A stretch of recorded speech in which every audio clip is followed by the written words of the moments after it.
In January 2015, I was diagnosed with massive PE. There were multiple large clots in both of my lungs. When I was discharged from the hospital, I had a lot of questions, a lot of concerns and anxieties about the things I was experiencing. And when I was discharged, I felt like the doctors didn't really prepare me for what I was about to experience. I thought I would take the blood thinning medication and I'd feel better in a couple weeks, but that wasn't the case at all. For months and months, the shortness of breath continued, and this is something that you might experience if you're also recovering from the condition. Recovery time will vary depending on the severity of your PE.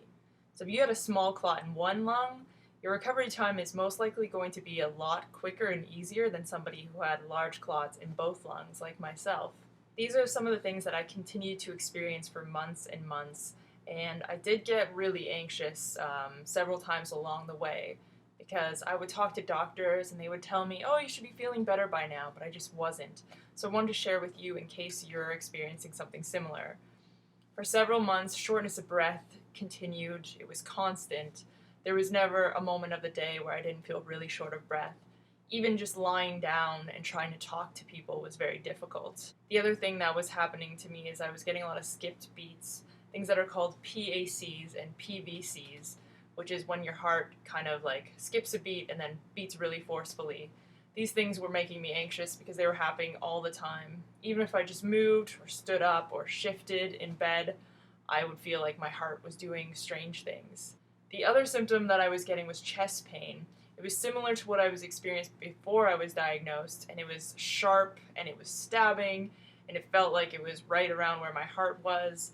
It made me very anxious and it continued for several months. On top of that, I would say anxiety as a symptom is something that was really difficult to deal with, because when you feel really ill all the time and when you feel like you can't breathe all the time, your body's constantly in a fight or flight mode. So for me, several months, even now that I'm 10 months into my recovery, I still am a bit more anxious than normal. And I think this is something that a lot of people experience. The other psychological aspect that I wanted to talk about is a feeling of isolation and depression. These are common symptoms to experience while you're in your recovery process. For me, I would have friends calling me up and saying, hey, do you want to go out to a concert, or do you want to go out dancing? And I just couldn't do that. So I had to keep turning them down. And some of my friends understood what I was going through. Others, I think, thought that things were just in my head, but I just physically could not go out. So this was depressing me and leading me to feel like some people didn't care.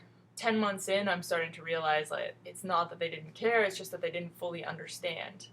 And one of the things I would recommend people do is join a forum for pulmonary embolism.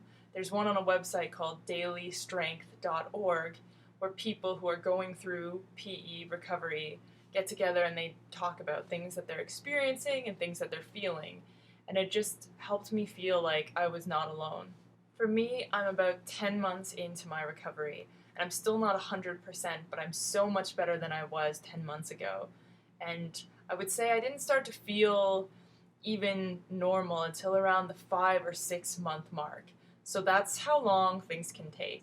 But I just want to tell you guys that it does get better, and sometimes it just takes a very, very long time. If you are having new or worsening symptoms, please don't hesitate to seek medical attention. If you have any questions about what I went through, please leave them in the comments below, or if you'd like to share your experiences, please do the same. Until then, stay happy and healthy.